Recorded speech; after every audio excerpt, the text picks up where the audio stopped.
Hello, everybody, and welcome to Friday Apocryphal Podcast, your one-stop shop for everything Friday Apocryphal and podcast. And boy, do we have a show for you today. Today we are covering the Sibylline Oracles. Sibylline Oracles. Book 1, lines 1 through 198. Yeah, that's a mouthful. It is quite the mouthful. Sibylline Oracles. Yeah, so the Sibyls. Let's talk about those. Those are just basically just prophetesses. And we didn't get any of those in the Bible. We did. We did? Yeah, remember Huldah was one of them? Huldah. No, I don't remember. And I think she popped up in, was it 1st or 2nd Kings? I forget. Oh, that's right. There was one. I feel like there might have been another one, but that's the one that comes to mind. Well, there were none of them that were important enough to get their own book. Yeah, accurate.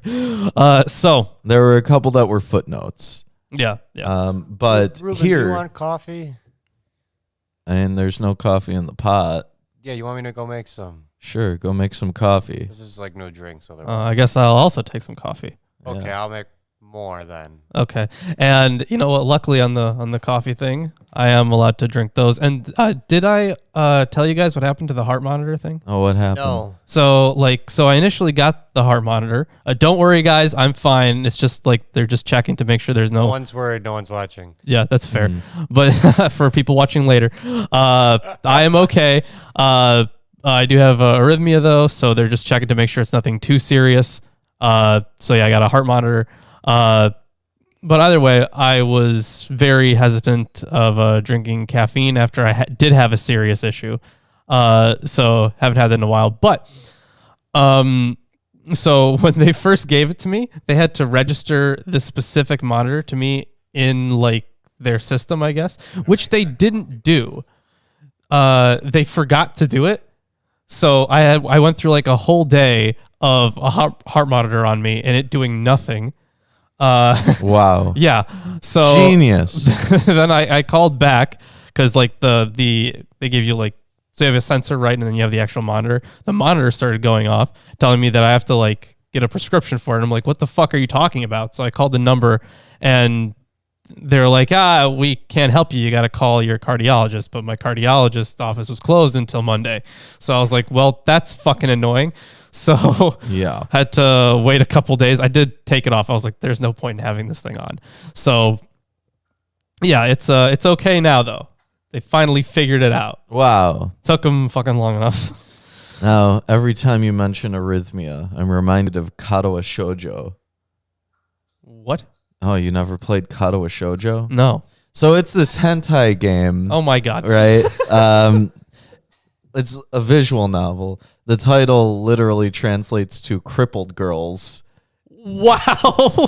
You play as a guy who has arrhythmia, and so he gets sent to a special school for people with disabilities, and all the other people in the school are girls, except for like one guy. But Wow. yeah. Yeah, every time you mention arrhythmia, I'm reminded of that. Shit. I'm sorry.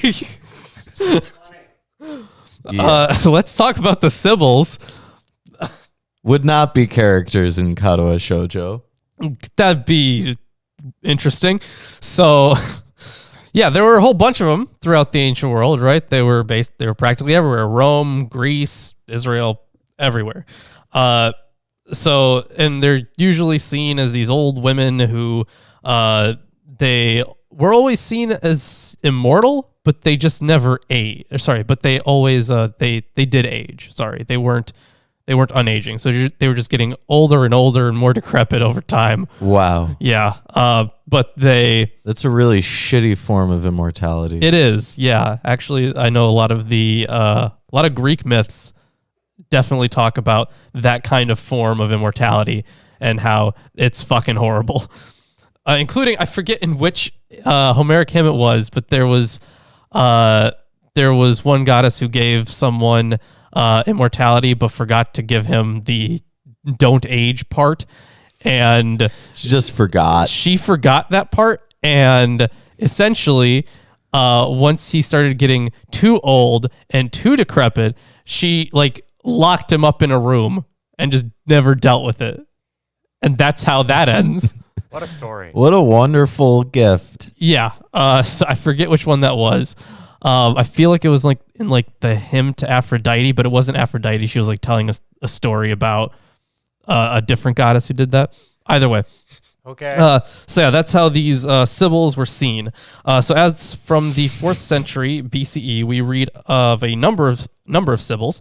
The most famous Sibyls were those of Erythrea and Marpessus in Asia Minor and of Cumae in Italy. Various attempts were made in late antiquity to reduce the chaotic plurality to order by making lists. The most influential list was that of Varro, who enumerated 10, Persian, Libyan, Delphic, Cimmerian, Erythrean, Samian, Cumaean, Hellespontian, Phrygian, and Tiburtine.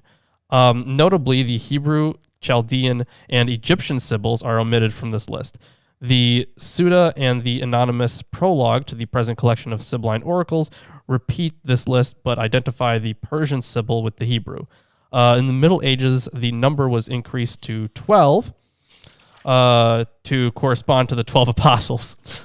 We find a shorter list in Pausanias, and he goes over multiple lists of these.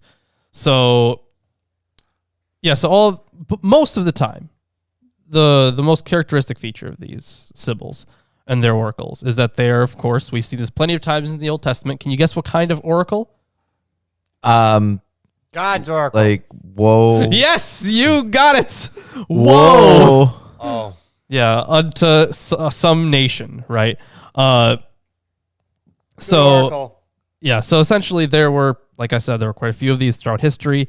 And the ones that we're going to be going over are obviously the Hebrew ones. And of course, the most famous collection of oracles comes from Rome, I believe. And all of it was lost during when the Temple of Jupiter was burned down in What a 83 wonderful, BCE. famous collection. I sure would love to read it. All right, anyways. So yeah, when the Temple of Jupiter was burned down in 83 BCE, the Sibylline oracles were destroyed. When the temple was rebuilt in 76 BCE, oracles were collected from various Sibylline centers, especially Erythrea. Erythrea. In view of the diverse origins of these oracles, it is probable that the collection was made up of short oracles rather than long continuous ones. The content of these oracles may have varied. Tibulus suggests that they were preoccupied with prodigies and portents. One of the main extant examples of Roman Sibyllines deals with the birth of I think it's pronounced androgyne. I think that's the word, right? For someone who is androgynous. Yes. Who will have, quote, all the male characteristics and those which young girls show forth. And other prescribes rituals for the occasion of the founding of. Are we okay? Yeah, I think we're okay still. fine. I just Yeah, you Yeah, saw the that, lights kind of did a thing. Weird. Yeah. Okay. So you were talking about how they were, prophesying about femboys. Yes. And other prescribed rituals for the occasion of the founding of the Ludi Secularis, or the secular games. The use to which these oracles were put could vary as well. In the early 5th century, the Sibylline oracles were used as the authority for founding temples to Greek gods. In 173 BCE, they were consulted when the Romans were alarmed by prodigies during a war with Macedonia. In general, they were consulted in serious crises of any kind. So that's essentially it. There are multiple collections of Sibylline oracles. But we're reading. Well, we're reading at least the stuff that we're going over. What I should mean is textually speaking. There are 3 separate manuscript groups, I should say. So there's the Omega group, the Phi group, and the Psi group. So those are the main collections of those. These are And much better names than like manuscript A, manuscript B. Well, it's essentially what that is, right? Yeah, but wouldn't you rather read the Omega group? Yeah, I guess. They're just less Greek. So here's an O group and an F group and a PS group. Now, why they decided to skip all the first letters of the Greek alphabet? Oh, I think this is why. I think because the manuscripts themselves in those groups are named with the English letters. Oh. Yeah, there you go. But that still doesn't preclude, like, manuscript group alpha. Right, yeah, exactly. And there are a whole bunch of quotations by church fathers.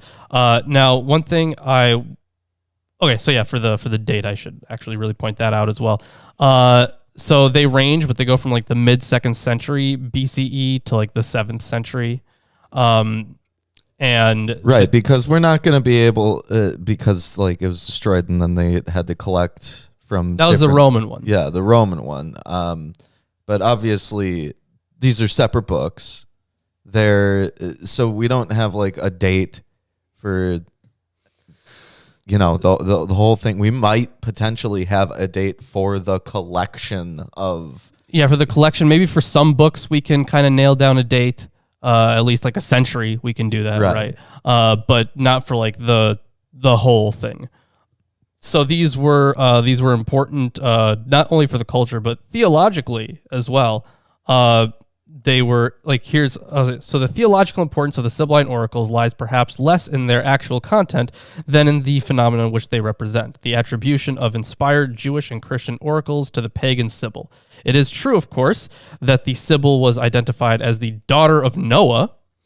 However, Christian apologists explicitly emphasize that she was pagan, hoping thereby to establish her as an independent witness to the truth of the Christian faith. Well, like the daughter of Noah, I suppose, would be a descendant of Noah, which would be literally everyone on the planet, according to the Genesis myth. Yeah. So the logic of this position is clearly stated by Lactantius. Quote, therefore, since all these things are true and certain, foretold by the harmonious prediction of all the prophets, since Trismegistus...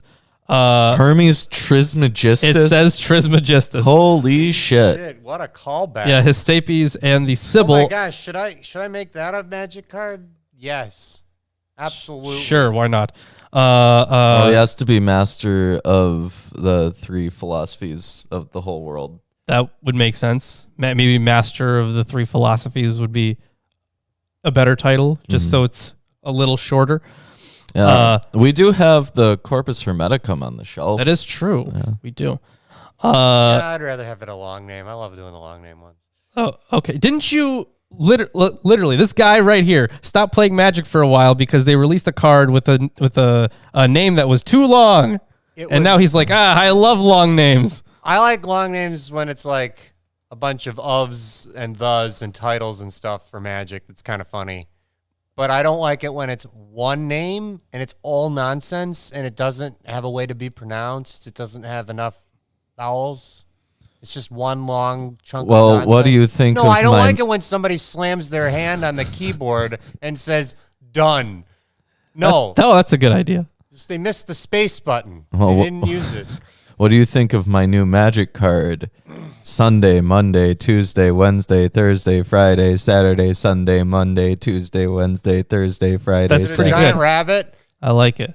One more day and that would have been too much, so it's perfect. That was great. Thank you.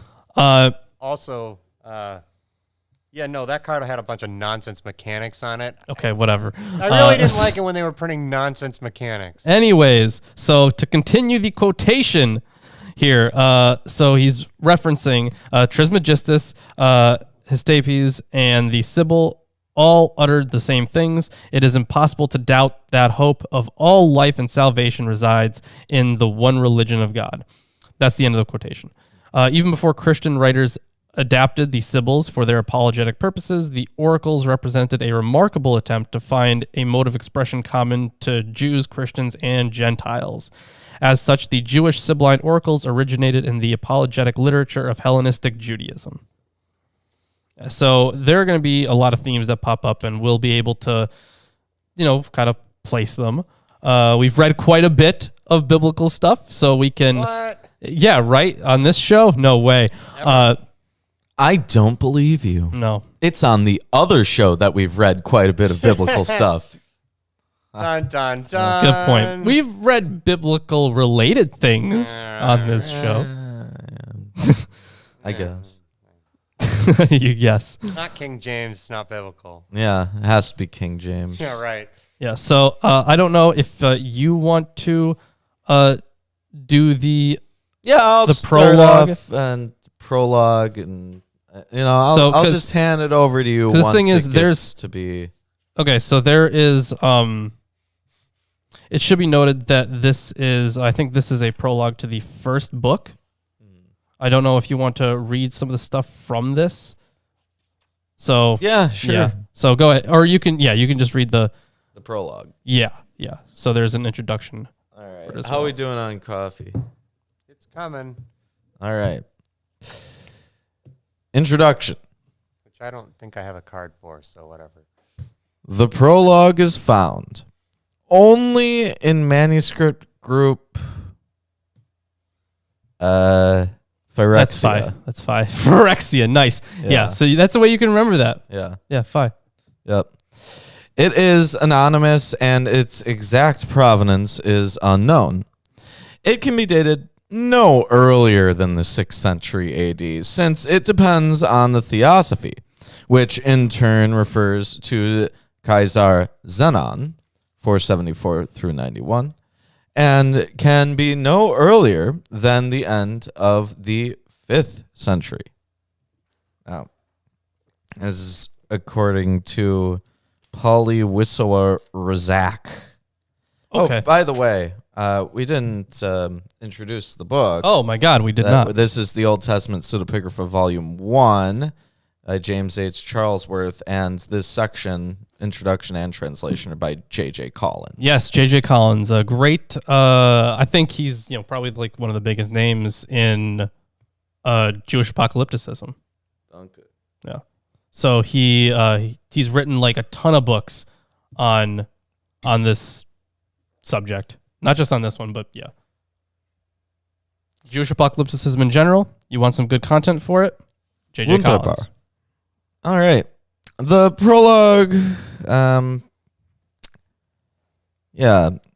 no earlier than the end of the 5th century. The prologue explains briefly why its author decided to collect the Sibylline oracles.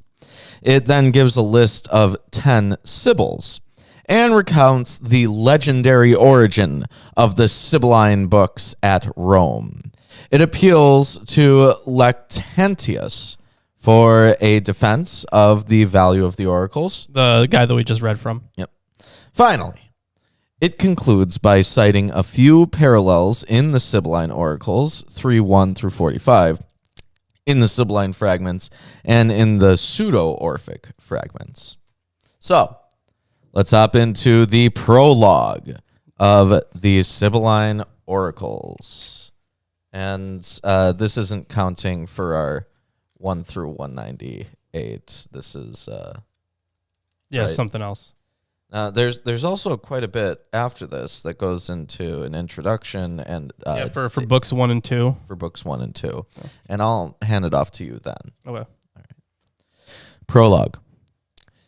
If the hard labor involved in reading Greek literature produces great benefit for those who accomplish it, inasmuch as it is able to make those who toil at these things very learned, it befits the wise much more to busy themselves with the sacred writings, inasmuch as they treat of God and the things which provide spiritual benefit. I don't know if that applies to me. I don't know. That's up to you, I guess. And gain from that source a double profit throughout being able to benefit both themselves and those who meet them. For these reasons, therefore, I decided to set forth the oracles called Sibylline, which are found scattered and confusedly read and recognized in one continuous and connected book, so that they might be easily reviewed by the readers and award their benefit to them by expounding a not inconsiderable number of necessary and useful things, and making the study at once more valuable and more diversified. For they expound very clearly about Father, Son, and Holy Spirit, the divine Trinity, source of life, about the incarnate career of our Lord and God and Savior, Jesus Christ. The birth, I mean, from an unchanging virgin, and the healings performed by him. Similarly, his life-giving passion and resurrection from the dead on the third day, and the judgment which will take place, and the retribution for what we all have done in this life. In addition to these things, What have I done? You made coffee. You are the most guilty. Yes. I push buttons. Oh my! You're guilty of pushing You're buttons. pressing their buttons there. It's really They don't like that. they don't like that. I guess nobody does. I mean, it's not just physical. Yeah, right. Metaphorically, you're right. I do that. In addition to these things, they clearly recount the things which are expounded in the Mosaic writings and the books of the prophets about the creation of the world, the fashioning of man, and the expulsion from the garden, and again the new formation. In manifold ways, they tell of certain past history and equally foretell future events, and, to speak simply, they can profit those who read them in no small way. That's the first section of the prologue. So obvious. So this guy's telling you straight up. He compiled a bunch of stuff, so it's easier for us to read. Yes. Also, he really likes that Jeebus guy. He really likes that Jeebus guy. Yeah. So this is definitely post-Christian. Without a doubt. Anyways, the next section here is on the name Sibyl. Sibyl is a Latin word interpreted as prophetess, that is to say, seer. Therefore, the female seers were called by one name. Now, Sibyls, as many have written, have lived in various times and places and are 10 in number. Yeah, and as we noted before, there are different lists of these. Could have guessed there were more. I didn't. I or less. I mean, Well, or for less. it's like for each tradition, I would think. Yeah, because because there's 3 in. I'm thinking of the people of fate, I guess. The weavers of fate. Yeah, that's a different thing. Totally so, different. if you think about the oracles of Delphi, for yeah, example, how many were there? There were that's probably an a whole bunch of them. Yeah, that's a whole sect. Yeah, exactly. But Okay. I think that they would probably put it under one Sibyl.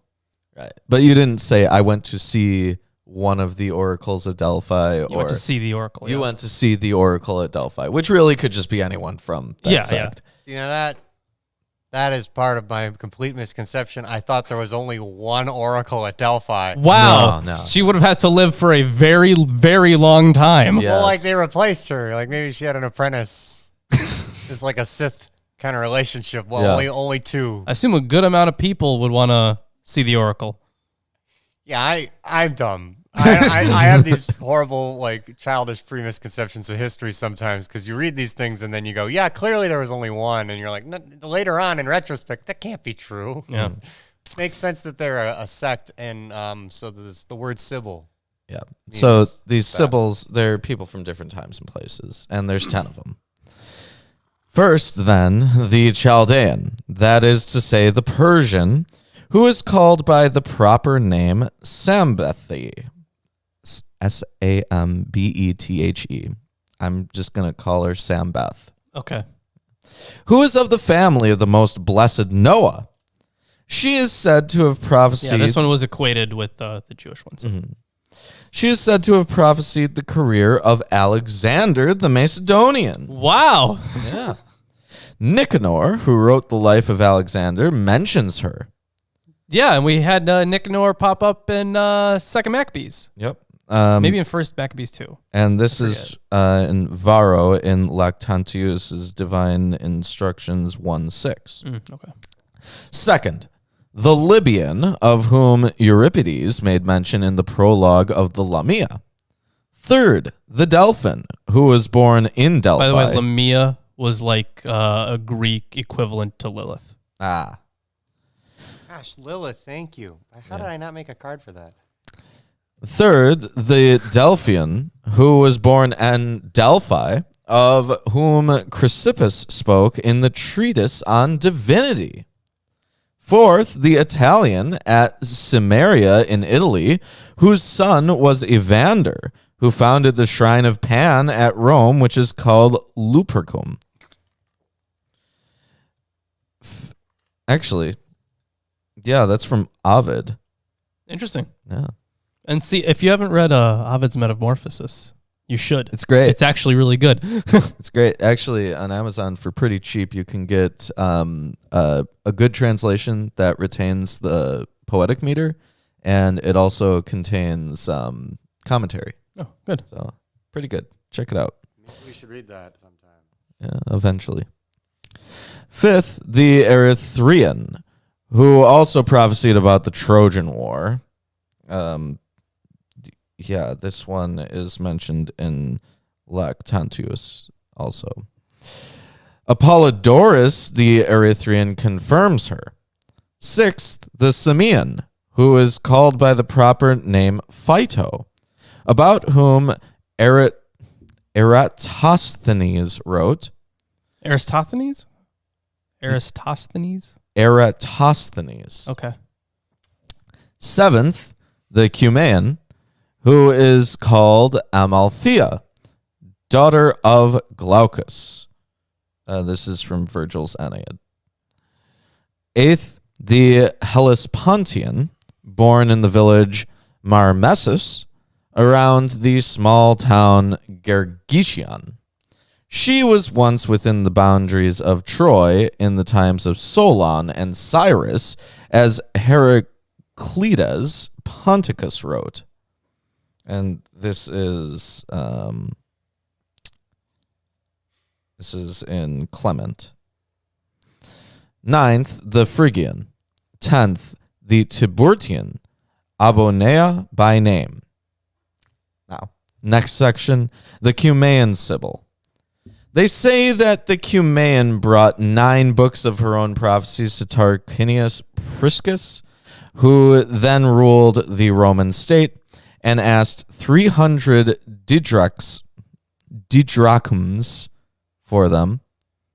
This would be Dionysius of Halicarnassus, Roman Antiquities, 462.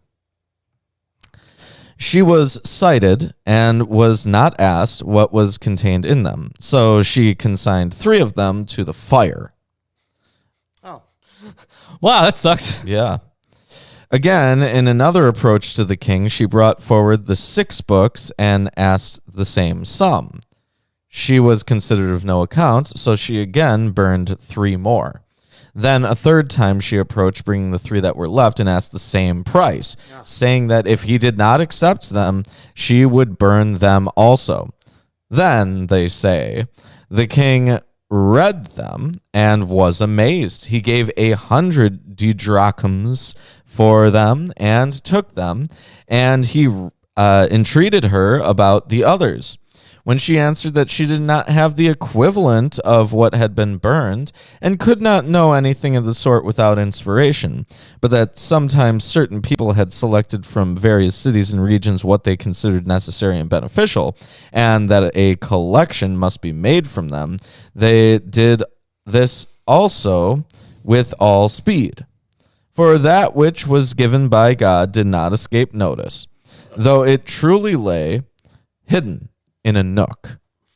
The books of all the Sibyls were deposited in the capital of ancient Rome. Those of the Cumaean were concealed and not released to many, since they expressed what would happen in Italy very precisely and clearly. But those of the others were known to all. Those of the Erythraean have as superscription this name by which she is called, derived from the region. But the others are not inscribed as to what belongs to whom, but are not distinguished. Now, Firmianus, this is another name for Lactantius. He is not otherwise known to have been a priest of the capital, which... That's weird, then, that he'd use a different name. Yeah. Firmianus, a not inconsiderable philosopher, and priests of the aforementioned capital, looking toward Christ, our eternal light, set forth in his own works what has been said by the Sibyls about the ineffable glory, and capably refuted the absurdity of Greek error. His powerful commentary was in Latin, but the Sibylline verses were set forth in Greek.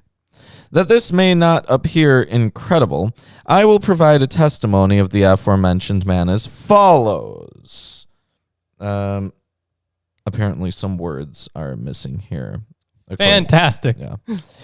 When the Sibylline verses found with us can easily be despised by those who are knowledgeable in Greek culture, not only because they are easily available, for things which are rare are thought valuable, but also because not all the verses preserve things which are rare.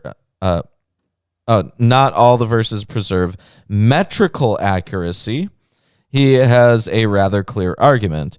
This is the fault of the secretaries, who did not keep pace with the flow of speech or even were ignorant, not of the prophetess. For the memory of what had been said ceased with the inspiration. With regard to this, even Plato said that they describe many things accurately while knowing nothing of what they say. This is in Meno 99d. See, that sounds like you still hear those kinds of stories today, where like either it's like some prophet, which is pretty easy to call out on the BS, but then you have like those more fringe cases where it's like some kid who like knows where somebody died or something, and because like, you know, they claim they're like, I was this other person in my previous life and I was murdered, and you can find the bones here, and they find the bones, and it's like, oh my God, a reincarnation or something like that. Yeah. Or it's like if I were suddenly to start floating up and I'm like, Lawrence, a woe unto you, I decree. And then like I drop back down. I'm like, oh, why are you so freaked out, man? What are you looking at me like that for? For my part, therefore, I will set forth as much as possible of what has been handed on in Rome by the elders.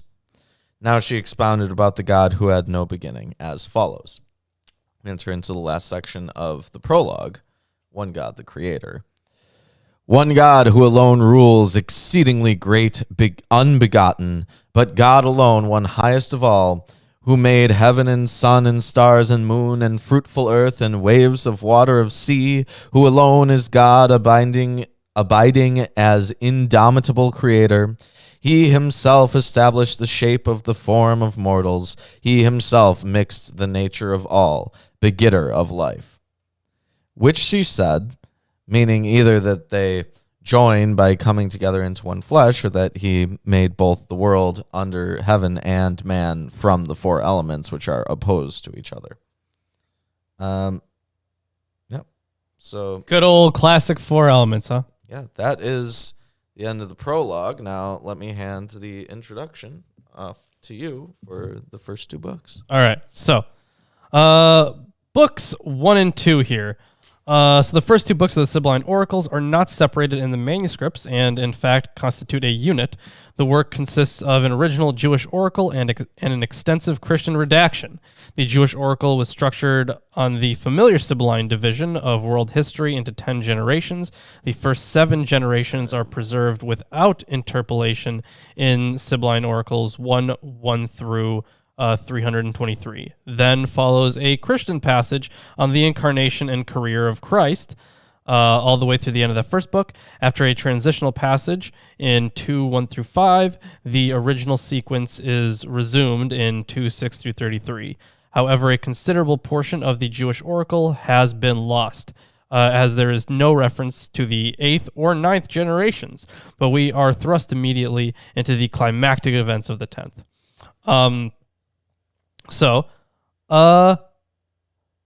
Such evidence as we have for the date of Sibylline Oracles 1 and 2 is scanty and less than conclusive. There are two major opinions. Gefkin dated both Jewish and Christian stages in the 3rd century AD. For the Jewish stage, he advanced 3 arguments. The Sibyl and Noah are depicted on coins from Apamea Kibotus in the 3rd century.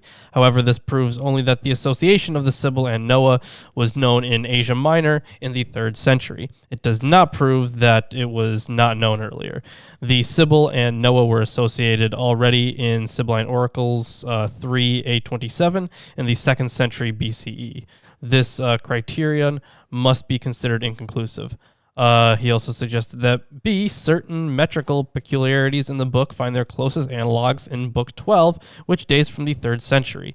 However, given the metrical irregularity of the entire Sibylline corpus, no firm conclusion can be based on this. Gefgen continued to argue, in his 3rd argument, is the author's poor style. This again cannot be said to point to any particular date. For the Christian redaction, Gefgen points dependence on Sibylline Oracles 8, which was written in the late 2nd century. This dependence, as we shall see, is open to question.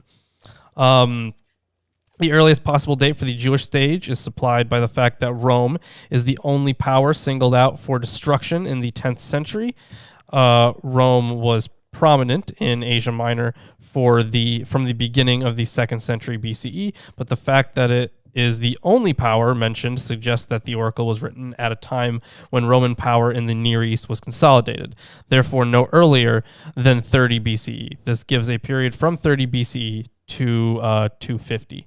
That's a pretty wide range. It is, within which the oracle could have been written.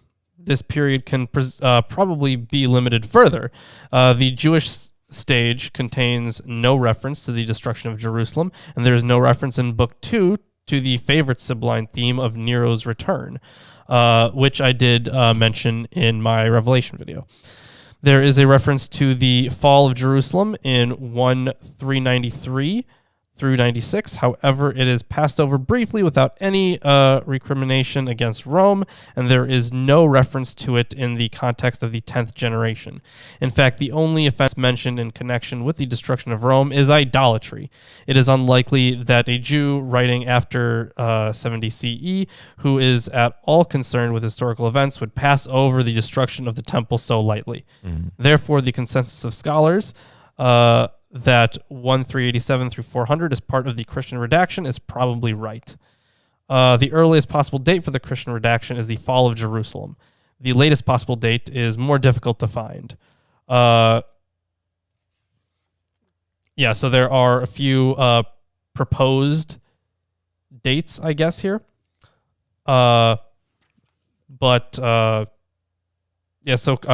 Kerfus argues that the book must be earlier than Sibylline Oracles 7 and 8. There is, in fact, no reason to posit literary dependence between the Christian redactions of Books 1 and 2, and Book 7, but the parallels between Books 2 and 8 are too numerous for mere coincidence, and he goes into it, or he lists off all the sections. The direction of influence is disputed. So it could be either way. The direction of the influence, Gefgen presumes the priority of Book 8, Kerfus of Book 2. There is no clear conclusive evidence either way. The contention of Kerfus is that the verses are more likely to be original in the sustained eschatological treatise of Book 2. In the sustained eschatological treatise of Book 2 seems to carry the greater probability. In any case, the highly developed eschatology of the book is presumably later than the revelation of John. Since no other historical event is mentioned after the destruction of Jerusalem, the Christian redaction should probably be dated no later than 150 CE. All right. So maybe some sections were dictated by a seer. Yeah, sure. And written down by some attendant, but there have definitely been redactions. So absolutely. It's hard to know what's original and what isn't. Yeah. So should I get started on Book 1? Nah. Give it to me. All right then. We're finally starting the thing that we said we're going to start. But hey, there was a whole prologue by a guy who compiled everything. And if you're enjoying the stream so far, give us a like, comment, subscribe, share it with your friends, family, neighbors, and seer-esses. Yeah, they will especially like it. Yes. The Sibylline Oracles, Book 1. Oh my God. From the first book, The Sibyl's Introduction. Beginning from the first generation of articulate men down to the last, I will prophesy all in turn. Such things as were before, as are, and as will come upon the world through the impiety of men. We enter into our first real section. Great. The creation. First, God bids me tell truly how the world came to be. But you, devious mortal, so that you may never neglect my commands, attentively make known the Most High King. It was he who created the whole world, saying, "Let it come to be." And it came to be. For he established the earth, draping it around with Tartarus, netherworld. Yeah. And he himself gave sweet light. He elevated heaven and stretched out the gleaming sea and decorated the earth with plants. He mixed the sea with rivers, pouring them in, and with the air he mingled fragrances and dewy clouds. He placed another species, fish, in the seas, and gave birds to the winds, to the woods also shaggy wild beasts, and creeping serpents to the earth, and all things which are now seen. He himself made these things with a word, and all came to be, swiftly and truly. For he is self-begotten, looking down from heaven.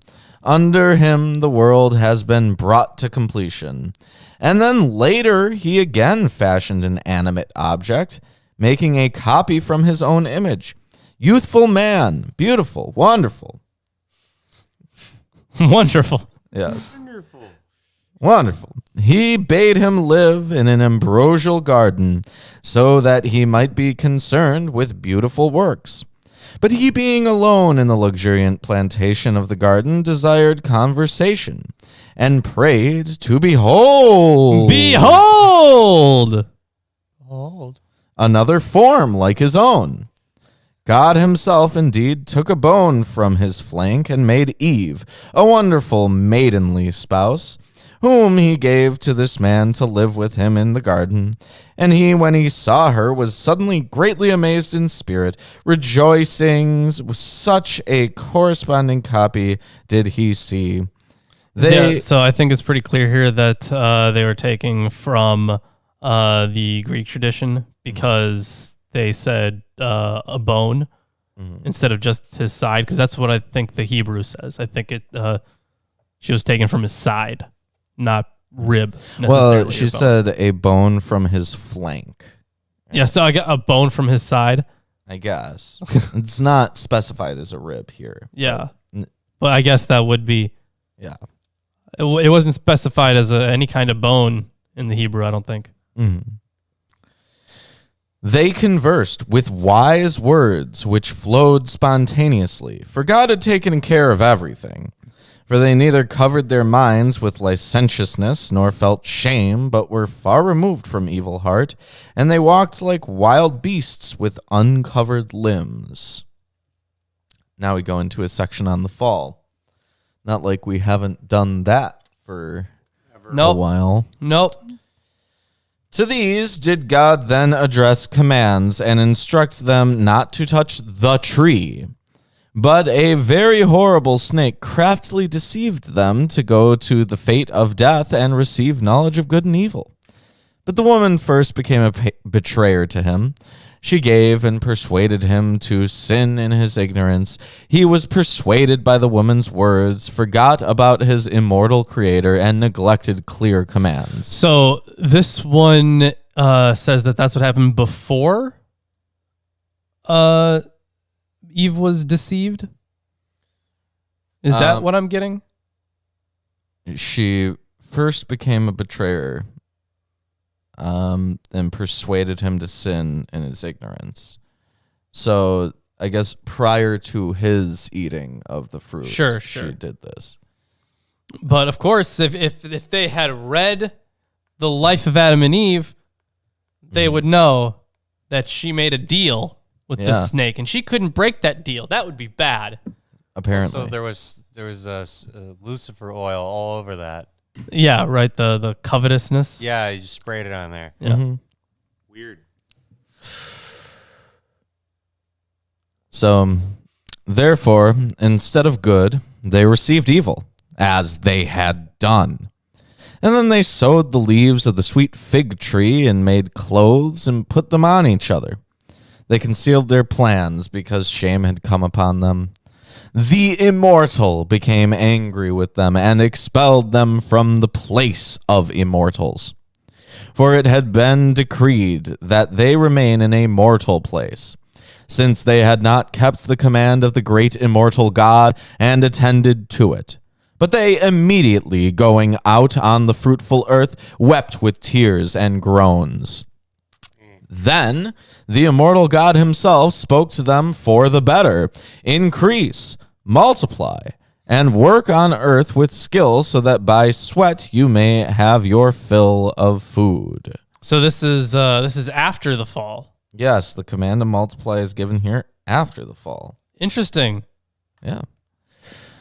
Thus he spoke, but he made the serpent, cause of the deceit, press the earth with belly and flank, having bitterly driven him out.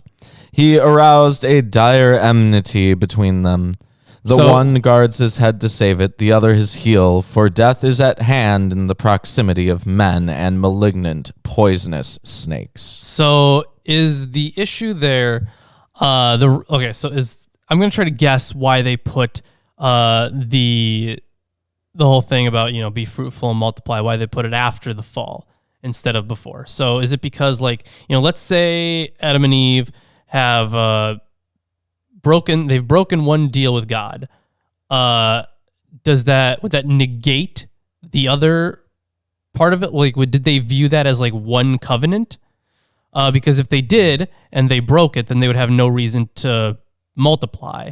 So if they're putting it afterwards, this is a different deal. It might be possible. It might also be possible that, they didn't want to associate Adam and Eve's offspring with the garden, right?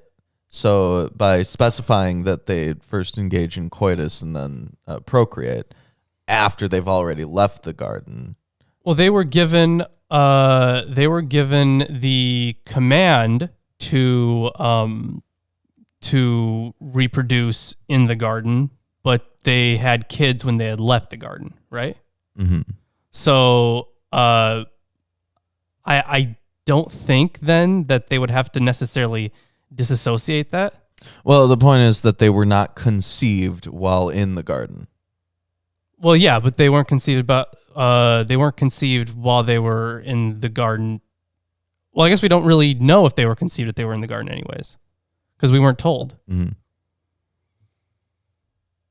So that's another possible interpretation, but because we didn't really get was there a time frame in Genesis about that? No, but in the life of Adam and Eve there was a time. Yeah, in the life of Adam and Eve there was, but there wasn't beforehand. Right. Yeah. For this person who I think saying their name would cause us to be demonetized. Yeah, so we're not gonna literally everything that was not created by human hands does not have a creator.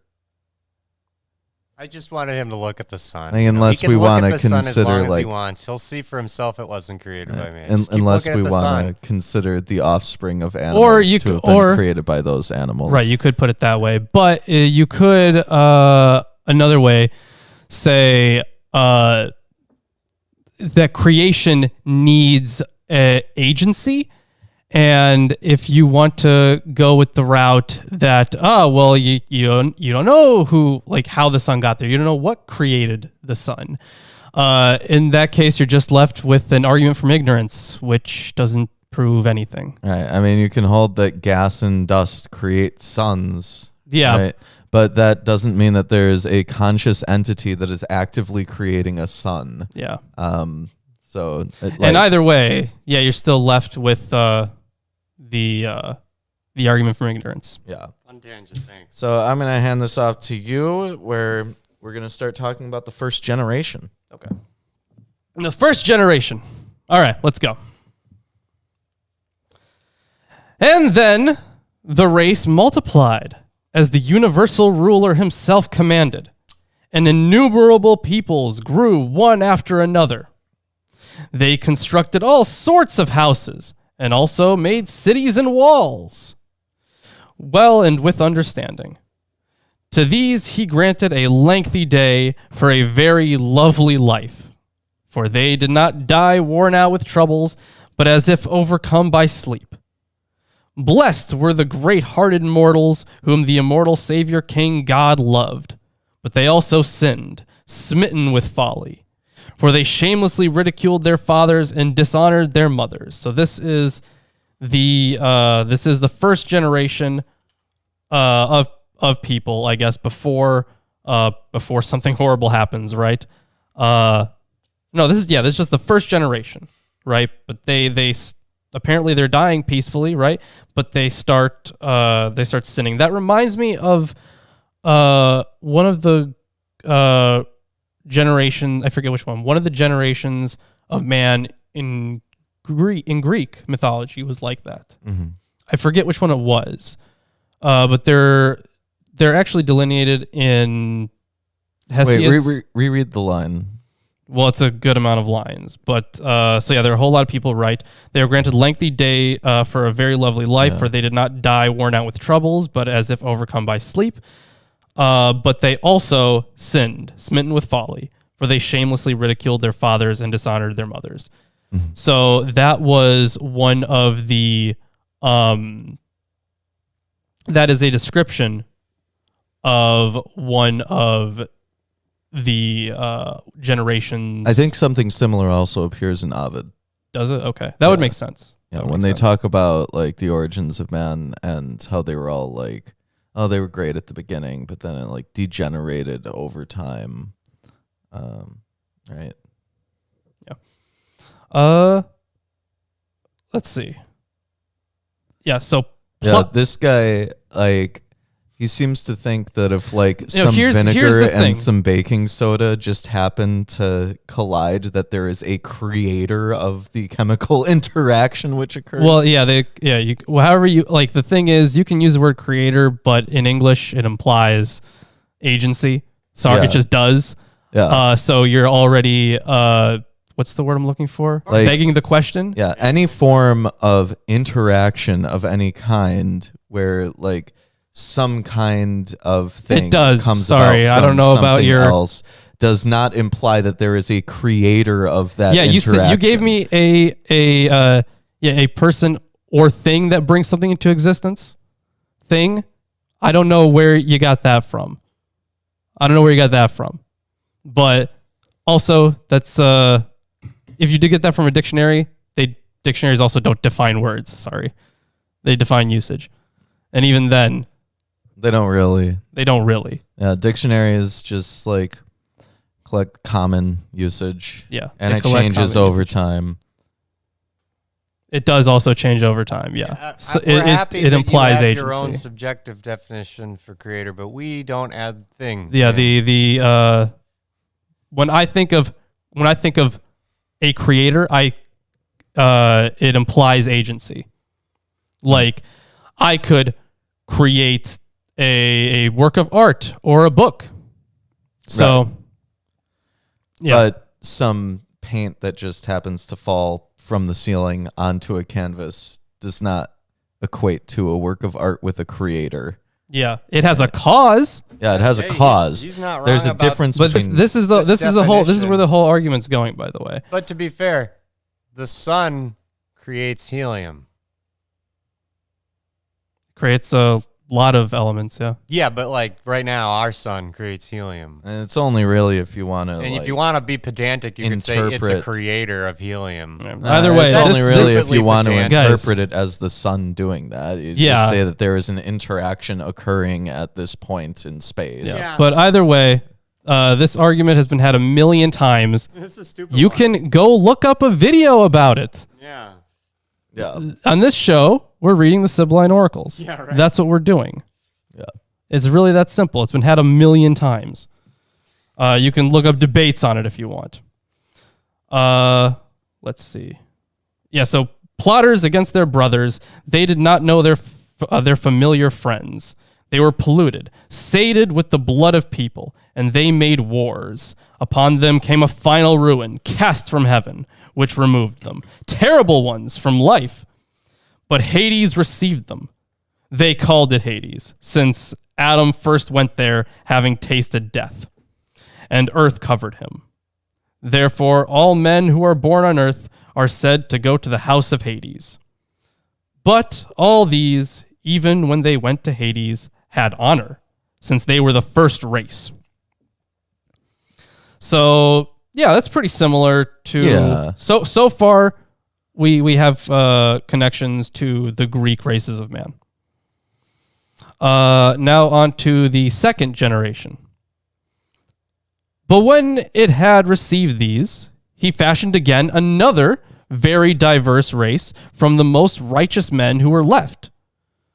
These were concerned with fair deeds, noble pursuits, proud honor, and shrewd wisdom.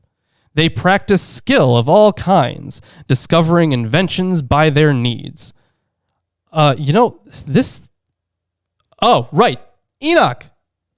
Yeah, this kind of sounds like the thing in Enoch. Right, because skills like metallurgy were given to human beings by the Watchers.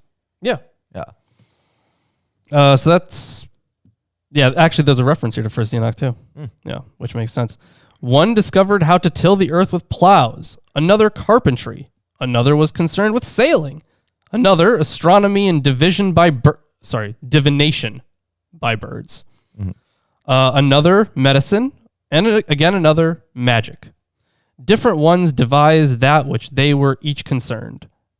Enterprising watchers, who received this appellation because they had a sleepless mind in their hearts and an insatiable personality. They were mighty, of great form, but nevertheless they went under the dread house of Tartarus, guarded by unbreakable bonds to make retribution to Gehenna of terrible, raging, undying fire. So interestingly here, it does mention like the retribution of them and whatnot, but it does not say that the people got it, that these watchers, it says that they were enterprising watchers, but it doesn't say that they were angels specifically. Now, I assume that probably just the inclusion of the word watchers would probably cover that, but it doesn't go into nowhere near the detail that First Enoch goes into. Yeah, obviously. Like about some fallen angels that came down to earth to do this. Because I'm pretty sure First Enoch uses both, right? They say that they're angels, but they also say watchers. Well, because they're literally angels. Yeah. So on to the third generation. This one's pretty small. Oh. After these again, a third race, mighty in spirit, of overbearing, terrible men appeared, who performed many evils among themselves. Wars, slaughters, and battles destroyed these continually. Men of proud heart. These are all reminding me of, so far, of the generations of man in Works and Days. Mm-hmm. I really wish I had that book on me. Yeah, it's not uncommon in literature. In fact, it was a big part of Blavatsky's Theosophy that there were like these continual generations, which were like different species, right? The Lemurians and the Atlanteans and etc. The thing is, like you'd expect similarities here. So I guess this kind of stands in line with how Jews were already adapting to this new life, because they were already, during the time of the Babylonian exile, they were already taking on some cultural traditions from the Babylonians. So it just makes sense that that when Hellenism came around, they would do the same thing. And it seems like the Sibyl here had the same, she had the same kind of mindset. Mm-hmm. Or, however many Sibyls you want to say. Right. Yeah. And redactors. Also, yes. Now the fourth generation. After these things, in succession came another race of men, late of fulfillment, the youngest, bloodthirsty, indiscriminate in the fourth generation. They shed much blood, neither fearing God nor respecting men. For a raging wrath of grievous impiety was indeed inflicted on them. A raging wrath. I suppose, A redundant redundancy. Hooray! Wars and slaughters and battles cast some to the netherworld, though they were miserable, impious men. Others, the heavenly God himself later removed from this world in wrath, draping them around with great Tartarus under the base of the earth. So yeah, you got some very special people that God is getting rid of. Mm-hmm. Yeah. Now onto the fifth generation. Wow. Again, he made afterward another far inferior race of men, for whom thereafter immortal God fashioned no good, since they suffered many evils, for they were insolent, much more than those giants. So I'm they guessing just keep getting worse and worse, basically. they do. Yeah. They keep getting worse and worse. And so then there's a reference to the giants, right? So I'm guessing that would be, if I remember properly, they were the first generation after the Watchers. Mm-hmm. Just to make sure, though, let's see what the note here says. It doesn't. So there is a reference here, but it's in. So in Hesiod's Theogony, the giants spring from the earth when it is impregnated by the blood of heaven, who had been castrated by Kronos. They are also mentioned in Homer's Odyssey, and also in Genesis 6:4. The giants are begotten by the fallen sons of God. So there we go. That's the one that we also learn about in First Enoch. Here in the Sibylline oracles, the giants are simply identified with. They're simply identified with the Watchers. Okay, so that's a little different. That is a little different. Yeah. So the giants do come before the Nephilim. Yeah, exactly. So Watchers, giants, Nephilim. So for they were insolent, much more than those giants, crooked ones, abominably pouring forth slander. Now we are on to, I don't know if you want to take the rest of this. Yeah, I'll take it. Yeah. So because now we're getting into a Noah portion. Oh. So we had Noah way. Yeah, so we had those. Wow, we had those 5 generations. Yahweh. Yeah, we had those 5 generations. Now we're into this. Okay. Noah bidden prepare for the flood. Noah alone among all was most upright and true, a most trustworthy man, concerned for noble deeds. To him God himself spoke as follows from heaven: Noah, embolden yourself and proclaim repentance to all the peoples, so that all may be saved.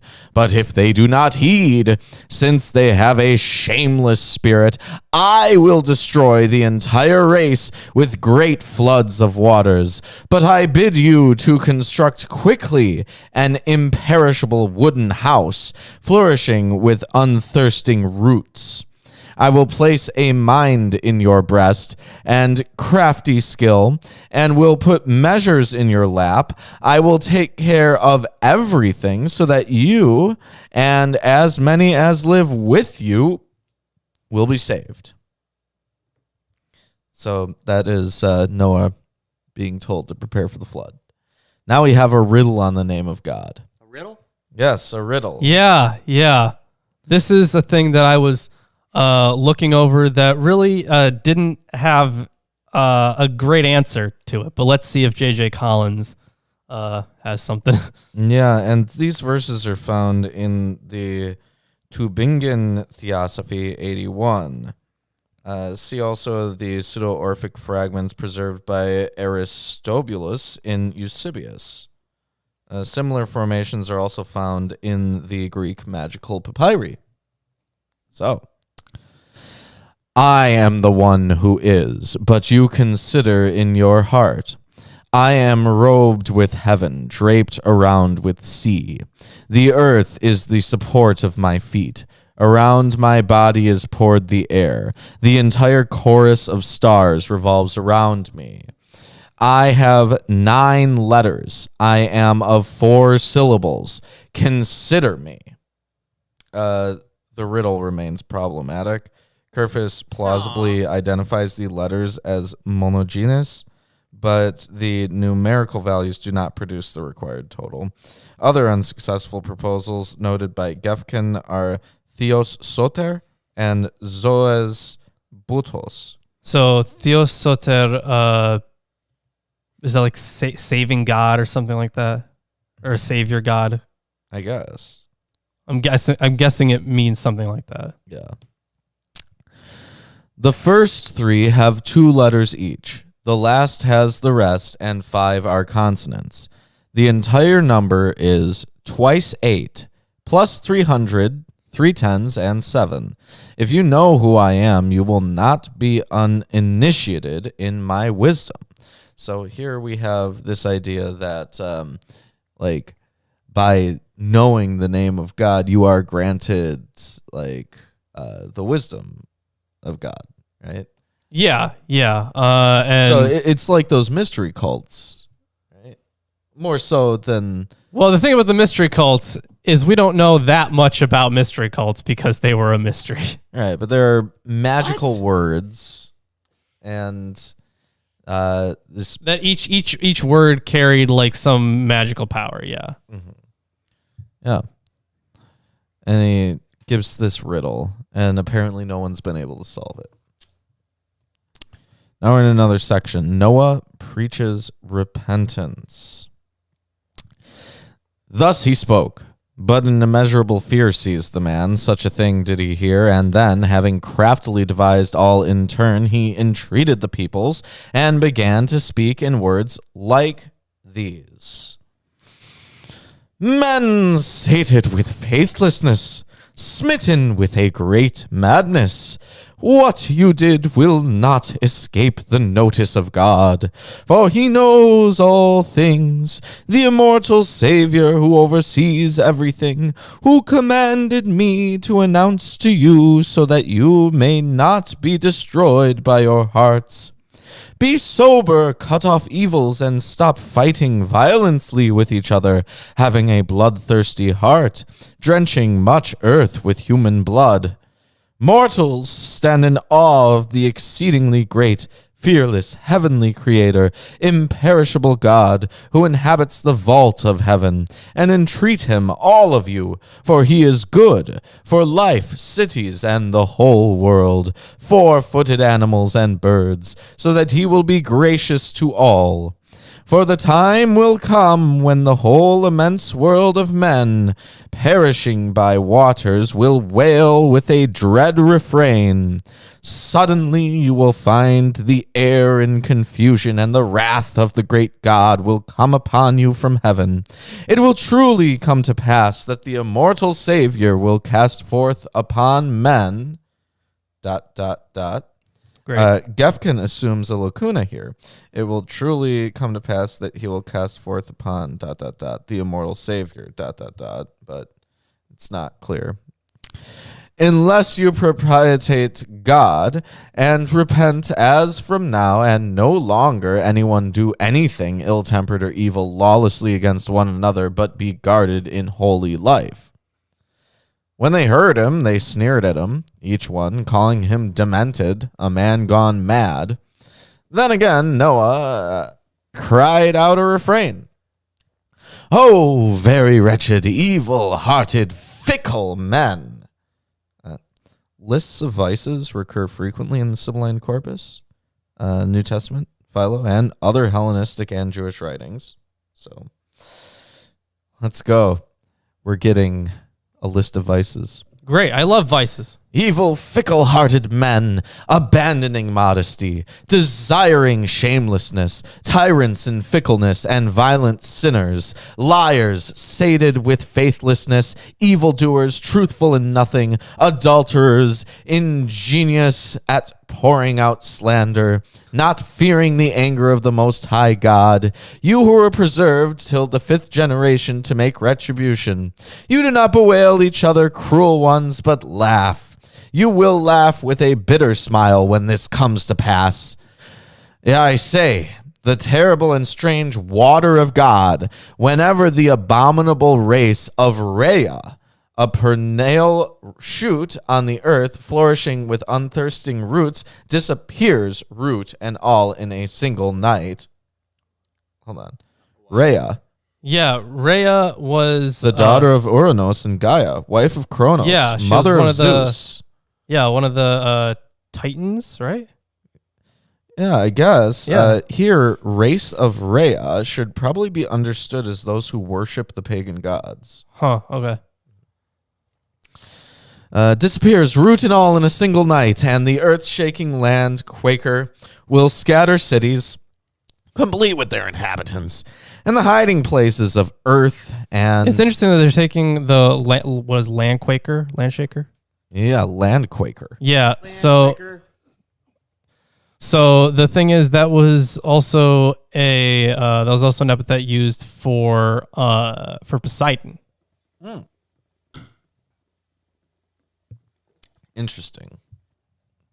Maybe the poetic style at the time would have included these epithets, and they would include it for like metrical purposes, right? Maybe for metrical purposes. So, like, for example, in the Poetic Edda, sometimes you have a reference to a sword, but like it wouldn't work metrically. So instead, they say blood axe. Okay, right? yeah. So maybe it's like that. Also, it could work as a polemic. Mm-hmm. Yeah. Complete with their inhabitants and the hiding places of the earth, and will undo walls. Then also the entire world of innumerable men will die. But as for me, how much will I lament? How much will I weep in my wooden house? How many tears will I mingle with the waves? For if this water commanded by God comes on, earth will swim, mountains will swim, even the sky will swim, winds will stop, and there will be a second age.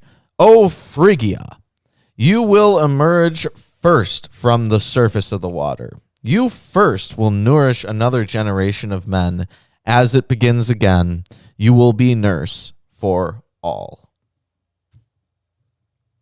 Oh, is that it? Yes. All right. Fantastic. Yes, that is the end of our reading for the day.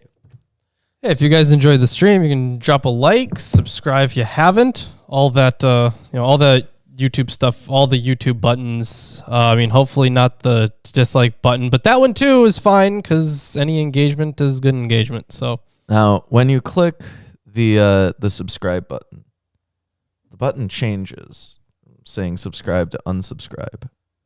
Now, there was a programmer who programmed that to happen, right? So that is possibly the creator of that unsubscribe appearance. yeah. But you also caused that to happen. Oh, wow. Look at that. So who is the creator of the appearance of unsubscribe? Maybe you can figure that out once you're subscribed. Yeah, it's the only way. Yeah. All right. So Patreon, Amazon wishlist, MilwaukeeAtheists@gmail.com. Yeah, and to all links are in the description. And yeah, here's a new shirt. Yeah, and remember, next Friday and Sunday, we won't be here. We will not be here. Yeah, Lawrence will be playing Pokemon. Hey, listen, I could potentially win that tournament. You could. I could. And then he would be Busy. No, I You don't would know. have to travel to France or something. I would have to. Okay, so if I do win it, I would have to travel to London. Okay, do you have a passport? I can get it renewed. Let's get rid of that, please. Wow, what is this? It's a bot that we need to. You are doing it wrong. Ban it. Get rid of it. Ban. Ban. Ban. I don't see it. Hide user on this channel. Oh, there we go. Or I guess we can. There we go. Holy shit. Okay, Yeah. they just spammed us with like a bunch of things. Yeah. Yeah, there we go. Okay. Wait, anyways. they added promotes terrorism onto this list. Where are you about to click? Okay.